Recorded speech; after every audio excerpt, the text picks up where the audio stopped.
আমরা এখন আছি দীঘাতে, চলে এসেছি জগন্নাথ মন্দির দেখতে। চলো। রাস্তায় কি সুন্দর লাইটিংয়ে সেজে উঠেছে দেখো, আর ওই পাশটায় ফোয়ারা আর একটা ঝিল মতো আছে।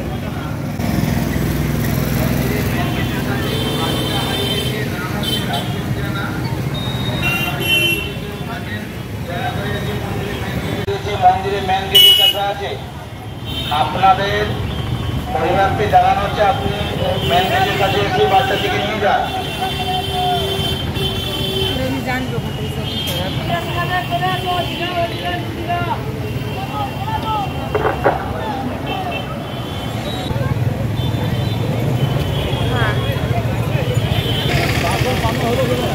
এই হলো দীঘার জগন্নাথ ধাম, যেটা নিউ দীঘা থেকে অনেকটাই কাছে।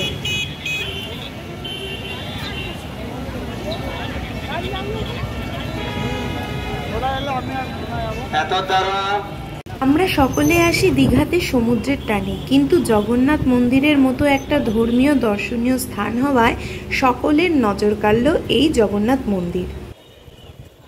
মন্দিরটা দিনে দেখতে একরকম লাগে আর রাতে দেখতে আর এক রকম লাগে, কারণ রাতে এত আলোয় আলোকিত হয়ে ওঠে কি বলবো। আমি আর পুচু চলে এসেছি জগন্নাথ মন্দিরে। দেখো তোমাদের কেমন লাগছে, আমার তো খুব ভালো লাগছে।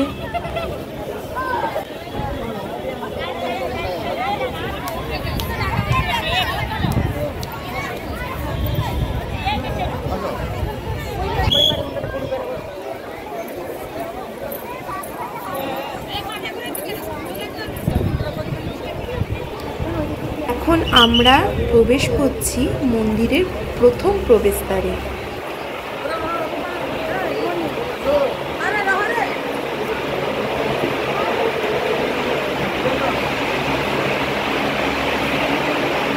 এদিকে আসো।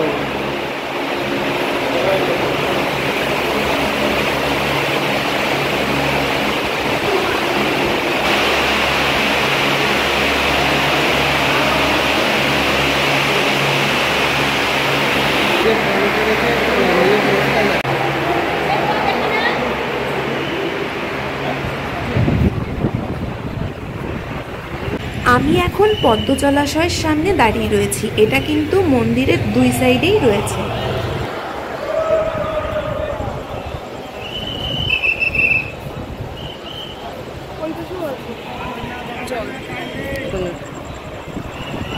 এখন আমরা চলে এসেছি মন্দিরের দ্বিতীয় প্রবেশদ্বারে।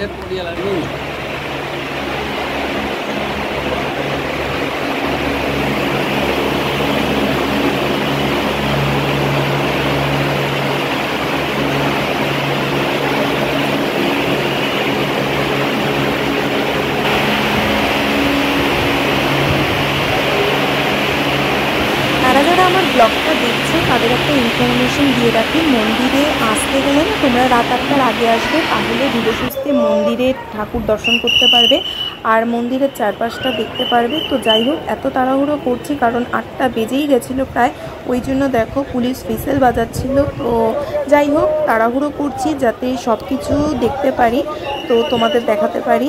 তো চলো আমার সাথে সাথে তোমরাও দেখো।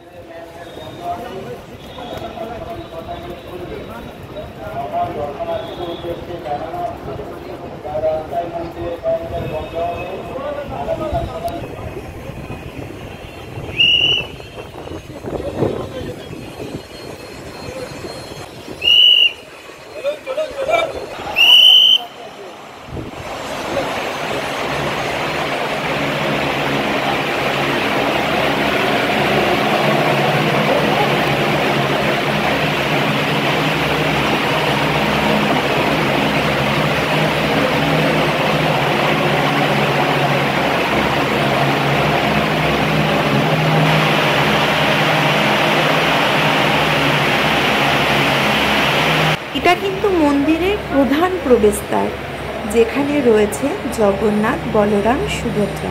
চলো আমরা দর্শন করি।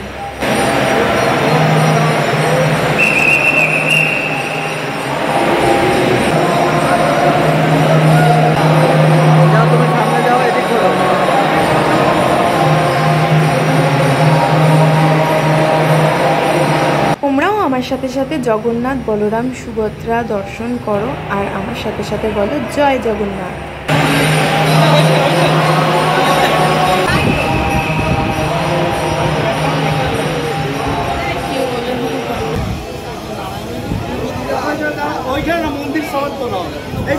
মন্দিরটা বন্ধ না, সব বন্ধ। গেট বন্ধ।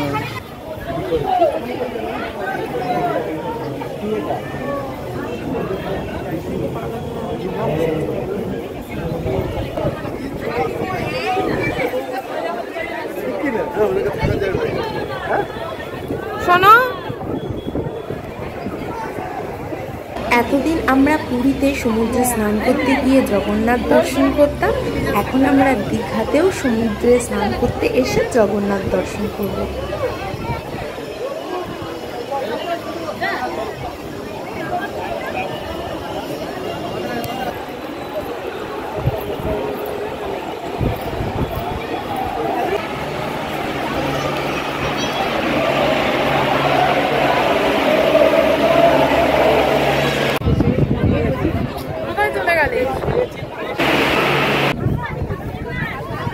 আর হ্যাঁ, তোমাদের কিন্তু ফার্স্টে আমার বলা হয়নি, আমাদের কিন্তু জুতো খুলেই প্রবেশ করতে হয়েছে। তো দেখো, এখন আমরা জুতো নিতে এসেছি। ও গেছে জুতোর যে ব্যাগটা সেটা নিতে, তারপর আমরা জুতো পরে সমুদ্রের বিচে গিয়ে একটু বসবো, টুকটাক খাওয়া দাওয়া করে রাতের ডিনার নিয়ে রুমে চলে যাব। তো আজকের মতো টাটা সবাইকে।